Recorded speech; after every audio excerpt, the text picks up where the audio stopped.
The welfare of the homeland and the well-being of citizens will always be the highest order for me, so help me God. It is difficult to judge whether it was the good of the homeland, the well-being of citizens, or perhaps simply social pressure that led Polish Interior and Administration Minister Tomasz Siemoniak to change his mind.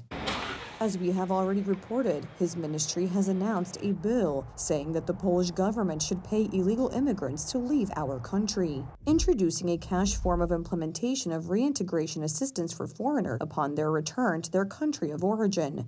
Such a tool is being used. Nothing is yet decided on these issues. A day later, when the media uproar erupted, Tomasz Siemoniak was already saying something different. No solution will come out of the Ministry of Internal Affairs and Administration that would assume that we will pay anyone from Polish taxpayers' money to leave Poland. Except that the idea has not been withdrawn. There is no information on government websites about the cancellation. In Poland, first of all, it makes sense not to take in illegal immigrants. There is nothing more profitable than simply not accepting them into Poland. Coalition members to Prime Minister Donald Tusk's idea say a definite yes. Talks are going on. A solution must be found. Maybe sometimes paying for a plane ticket for such a migrant will mean that they will be more willing to return to their country. However, there are claims that what the December 13th coalition believes would discourage illegal migrants is an incentive for them to come to Poland. Paying illegal migrants is not the only idea of Donald Tusk's government. The Ministry of Internal Affairs and Administration officially confirms the establishment of 49 foreigner integration centers across Poland. Such centers are to be established in every former provincial city. In total, there will be 49 of them. The information was officially confirmed by Deputy Head of the Ministry of Internal Affairs and Administration, Maciej Duszczyk. In the foreigner integration centers, of which there will be 49, we want to build on the experience of other countries to avoid their mistakes so that there are no tensions in society. The centers are intended to help immigrants assimilate. These include learning the Polish language, psychological care, entrepreneurship counseling, or summer camps for children. However, Poles are wary of concentrating immigrants in one place. I'm from the Mazury region. I came all the way here. I know that in our area, for example, there is supposed to be such a thing, but our residents are rather skeptical about it. Well, I think it's a bit too much, no? It seems to me that there are also many people like this in our area who need such help in such centers.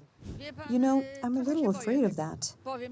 The centers are to be financed entirely from European Union funds, from the Asylum, Migration and Integration Fund. $500 million zloty has been allocated for this purpose. The centers will be under the authority of provincial marshals. This is an additional cost to society, and it is a bad idea, because at the same time it causes more and more of these migrants to stay with us. I don't believe the EU will give €1 for this kind of initiative. Provincial offices report that the European Union will not entirely finance integration centers. This will be the case in the Lubuskie, Podkarpackie, and Silesia regions, among others. Such centers were also initially established in Western and Scandinavian countries. At first, there were few centers there. Today, these countries are flooded with Islamic immigrants and are not coping with the problem.